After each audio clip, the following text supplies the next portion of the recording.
This is baby Keldrin, and he is eating. He is the tiny baby that was found in my niece's apartment.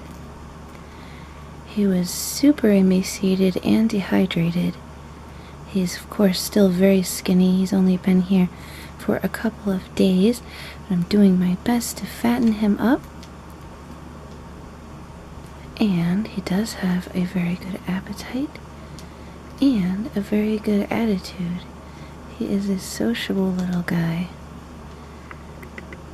As you might be able to tell, he seems to be a Rex. So he's got this crimpy fur on his whole body, and especially right now on his little whiskers.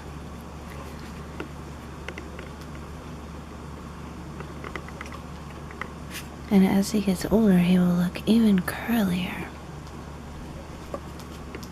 So it's a mystery how this little guy wound up in an apartment.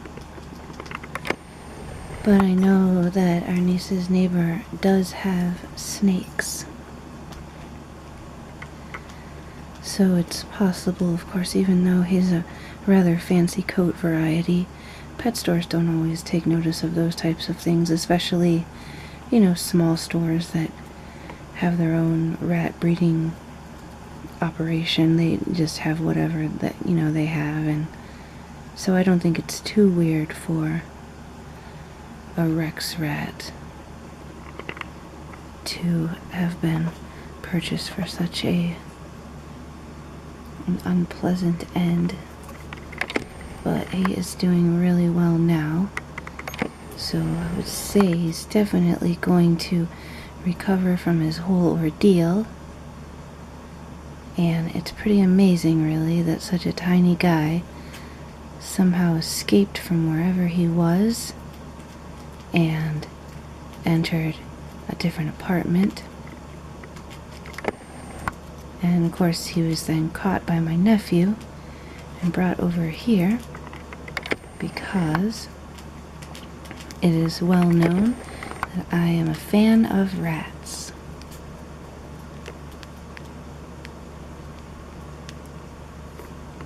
And of course, as you can see, he has not yet been introduced officially to the other three. I do have his cage right beside theirs so that they can get used to each other that way. And then there are some other methods of gradual introduction, like we do a cage swap. Of course, his cage, being this bird cage, is too small for all three of these rats to go into.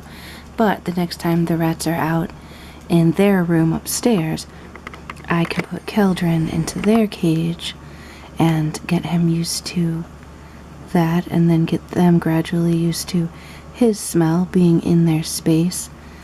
And then I'll introduce them in as neutral of a territory as I can, with really no rat-proof space being completely unratted by now. I'm thinking about introducing them on a table area.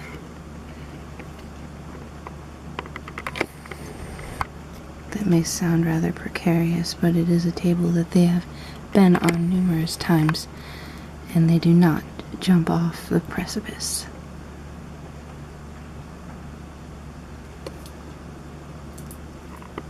Still, I'm not married to the idea. I thought about the bathtub, but the bigger ones would just jump out. In fact, this little guy is a good deal more daring than one might suppose, because I have seen him jump straight out of this hammock down to the ground, which, while not a very huge space, is definitely several rat lengths. And also reportedly he was climbing the shower curtain at my niece's apartment. So he's a little daredevil, actually. He really is. And I think he will do well. The others, of course, are extremely curious about him. Maybe I can briefly show them. I can't really lock that with just one hand, but here are these three I don't believe you have seen them in a while, at least not on video. So here's Nadir, and Benri, and of course, Malagon.